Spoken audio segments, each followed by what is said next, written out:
Saudara, data milik Badan Intelijen Strategis, TNI, dan Inafis Polri diduga bocor dan diperjualbelikan di situs gelap.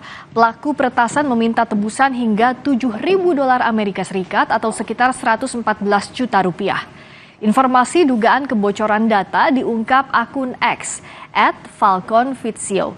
Menurut akun tersebut, pelaku peretasan adalah hacker dengan nama samaran Moonshexer. Moonshexer mengunggah file diduga berisi data BAIS TNI dan Inafis Polri.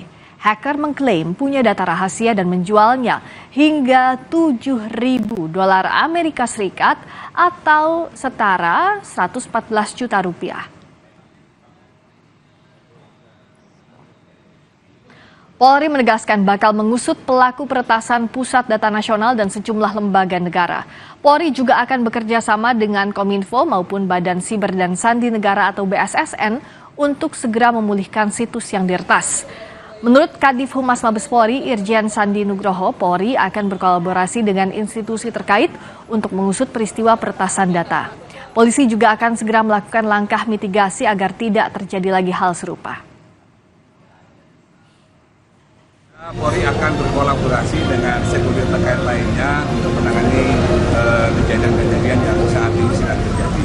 Mudah-mudahan, mohon doanya, semuanya bisa kita tuntaskan, semua yang terjadi ini bisa kita mitigasi dan kita antisipasi untuk terjadi kembali. Kita akan bekerja terus dengan stakeholder terkait, baik dari Kominfo, BSSN maupun yang lainnya. Badan Siber dan Sandi Negara BSSN mengonfirmasi adanya peretasan dan penjualan data milik Inafis Polri. Hasil pengecekan sementara data yang dijual adalah data lama yang tidak diperbarui. BSSN dan Polri sudah mengecek data milik Inafis Polri yang diperjualbelikan di situs gelap. Menurut Kepala BSSN, Hinsa Siburian, data tersebut merupakan data lama. Namun BSSN mengklaim sistem Polri tak mengalami gangguan meski ada dugaan kebocoran data. Tentu pertama saya pada BSSN untuk bisa hadir di acara yang sangat penting ini. Tentu ini adalah data ini kan ditemukannya di mana? Dasar sumber informasinya dari dark web kan. Dark web itu sama dengan pasar gelap. Jadi tentu kita cross check, kita konfirmasi dengan kepolisian. Apa benar ini data kalian? Mereka bilang itu ada data, memang data lama. Sekali lagi memang banyak sekali data, mungkin data-data lain masih ada namanya juga pasar gelap ya. Di pasar gelap banyak barang-barang, apakah ini barangnya seseorang tentu perlu dikonfirmasi dan ini sudah kita konfirmasi dengan kepolisian bahwa itu adalah data-data lama mereka yang diperjualbelikan di dark web. Wakil Presiden Ma'ruf Amin meminta serangan siber ke Pusat Data Nasional Kemenkominfo yang mengakibatkan gangguan sejumlah layanan publik diinvestigasi. Wapres minta kejadian serupa tidak terulang. Kata Ma'ruf Amin, Kementerian Kominfo dan Badan Siber dan Sandi Negara BSSN tengah menginvestigasi peretasan terhadap Pusat Data Nasional Kemenkominfo. Ya, yang utamakan kita itu kan mengembalikan apa istilahnya menormalkan keadaan ya, dan alhamdulillah sekarang sudah normal. Nah, sebabnya apa terjadi penurunan ini itu sedang dilakukan oleh pihak Kominfo dan juga oleh BSSN dan dari pihak keamanan sedang mencari sebabnya. Nah, dan kita berharap bahwa kejadian kemarin ini tidak terulang lagi. Badan Siber dan Sandi Negara menyebut gangguan di Pusat Data Nasional atau PDN akibat serangan cyber. BSSN menambahkan pelaku gunakan malware dan meminta tebusan $8 juta Amerika Serikat atau senilai 131 miliar rupiah. Kepala BSSN Hinsa Siburian bilang, serangan cyber dalam bentuk ransomware dengan nama BrainChipper Ransomware ini merupakan pengembangan terbaru dari ransomware Lockbit 3.0. Pusat data sementara ini adalah serangan siber dalam bentuk ransomware dengan nama BrainChipper Ransomware. Ransomware ini adalah pengembangan terbaru dari ransomware Lockbit 3.0. Jadi memang ransomware ini kan dikembangkan terus. Jadi ini adalah yang terbaru. Kominfo dan Cybercrime Polri dan KSO Telkom Sigma Lintasarta masih terus berproses mengupayakan investigasi secara menyeluruh pada bukti-bukti forensik yang didapat dengan segala keterbatasan evidence atau barang bukti, karena kondisinya barang bukti, evidence-nya itu terenkripsi. Sementara Direktur Network and IT Solution Telkom Group Herlan Wijanarko bilang, pihaknya bersama BSSN dan Kementerian Kominfo masih terus memulihkan seluruh layanan, termasuk memecahkan masalah yang membuat data di PDN tak dapat diakses. Dark web itu kita ada jalan ke sana itu ya, kita ikuti, dan mereka minta tebusan ada 8 juta US dollar. Ya. Kementerian Kominfo mengungkapkan pihaknya mendeteksi adanya gangguan pada 20 Juni 2024 dan langsung melakukan penelusuran. Dirjen Aptika Kementerian Kominfo, Samuel Abrijani bilang, saat ini pihaknya tengah melakukan investigasi digital forensik. Indikasi serangan itu tanggal 20 dini hari subuh, itu ada indikasi, dan kita telusurin, ada beberapa layanan yang mulai down, kita telusuri baru kita temukan. Nah emang untuk yang masalah sekarang masih dilakukan investigasi, yaitu forensik, digital forensik. Merespon gangguan pada PDN, Ketua Komisi 1 DPR Mutia Hafidz bilang, DPR mendorong peningkatan pengelolaan ketahanan cyber dalam negeri tentang segala bentuk ancaman. Salah satunya membuat aturan turunan tentang perlindungan data pribadi. Apa sih yang perlu diperbaiki ke depan? Ya, cyber security kita harus ditingkatkan, itu satu. Dan cyber security itu bukan hanya sistem, bukan hanya teknologi, tapi juga pemahaman dari para stakeholder-nya ya. Jadi kalau kita tidak punya pemahaman betapa bahayanya sebuah serangan, dan ini ada kemungkinan serangan ya, itu membuat kita tidak menjaga dengan baik. Hingga hari ini, 4 hari server Pusat Data Nasional diserang, di mana serangan pertama kali terjadi pada hari Kamis 20 Juni 2024. BSSN menyebut serangan ini merupakan jenis ransomware, Brain Chipper. Meski mengapresiasi langkah pemerintah mengantisipasi serangan cyber, pakar keamanan cyber Alphonse Tanuwijaya bilang, pemerintah sebaiknya segera membuat pendukung atau backup dan alternatif guna mengantisipasi terjadinya gangguan atau serangan siber. Tanggal 17 ada muncul satu celah keamanan baru di VMware, 17 Juni ya. Dan tanggal 20 itu dekat sekali, dan kemungkinan cukup besar bahwa ada server VMware Cloud atau vSphere yang mungkin terlambat di patch, karena kalau data center harusnya mereka cepat sekali. Saya lihat sebenarnya ini cukup bertanggap. Kita cukup salut kalau sehari 2 hari masih oke, jangan sampai seminggu kayak BSI bisa celaka.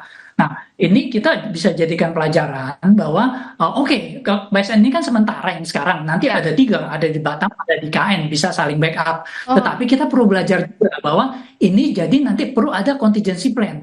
Jadi jangan terlalu menggantung ke cloud juga. Pusat Data Nasional atau PDN merupakan sistem yang menyatukan semua pusat data pemerintah pusat dan daerah. PDN berfungsi sebagai tempat penempatan, penyimpanan, pengolahan, serta pemulihan data.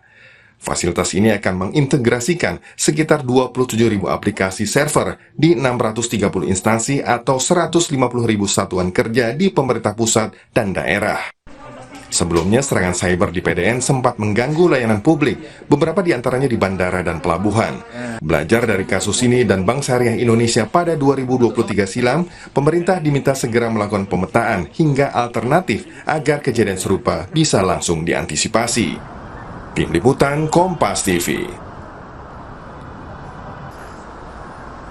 Untuk mengetahui selengkapnya soal serangan siber terhadap sejumlah lembaga negara, kita akan dengarkan laporan jurnalis Kompas TV ini Putu Trisnanda.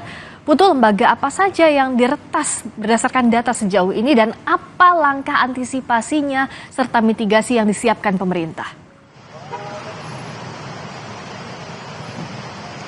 Ya, selamat petang Friska dan juga saudara. Sampai dengan saat ini tentu yang kita ketahui bagaimana juga yang sudah disampaikan oleh peretasnya begitu ya lewat situs ataupun juga lewat media sosial.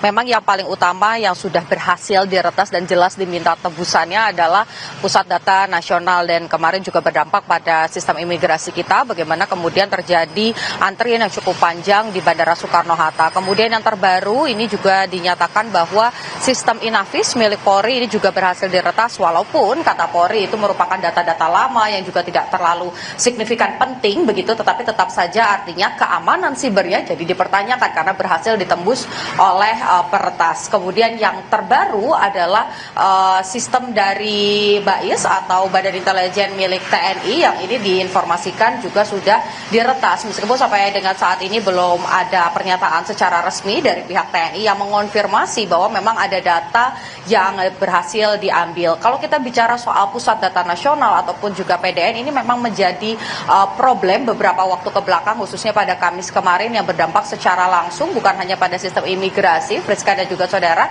tetapi juga pada sistem penerimaan siswa baru. Ini mengakibatkan ada beberapa pendaftaran di sekolah-sekolah karena ini berhubungan dengan sistem PPDB, yaitu penerimaan siswa didik baru, yang kemudian akhirnya harus diperpanjang karena sistemnya berubah menjadi manual dan juga terjadi masalah dalam sistem yang sudah ada. Nah, kalau kita berbicara soal keamanan siber, Friska dan juga saudara, ini sedikit saya jelaskan secara awam begitu ya, supaya mudah dipahami bahwa sekarang ini memang kalau bicara soal PDN itu modelnya adalah ransomware, yang artinya ada sistem peretasan yang dilakukan, dikunci datanya, diambil alih sistemnya, kemudian ini diminta tebusannya agar data-data tersebut bisa kembali dipergunakan secara biasa oleh kita.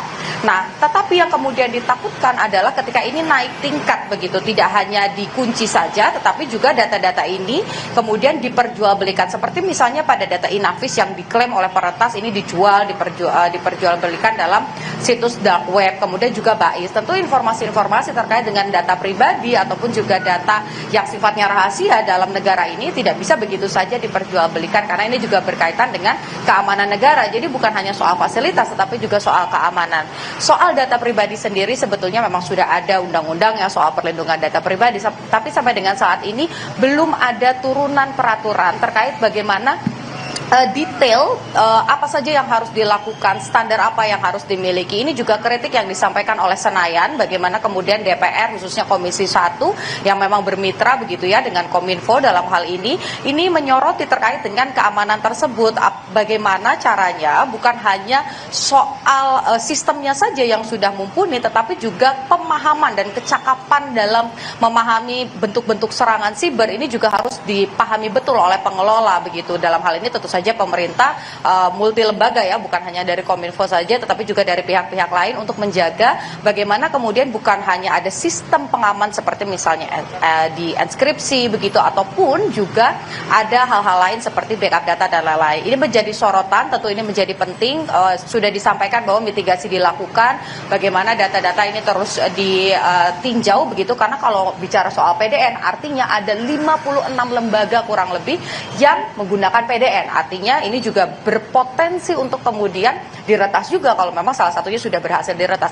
Ini menjadi catatan untuk pemerintah bagaimana kemudian kecakapan dan juga keamanan siber ini menjadi penting, apalagi di era seperti sekarang yang serba internet, serba cepat dan lain sebagainya. Friska, kita lihat bagaimana sikap dari pemerintah yang kemarin Menkominfo Budi Ari ogah membayar tebusan untuk PDN, tapi apa langkahnya untuk mengamankan data pribadi? Ini yang kita nantikan bersama-sama, Friska.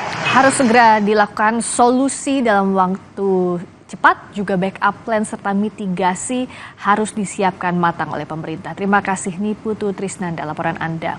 Kita beralih ke sorotan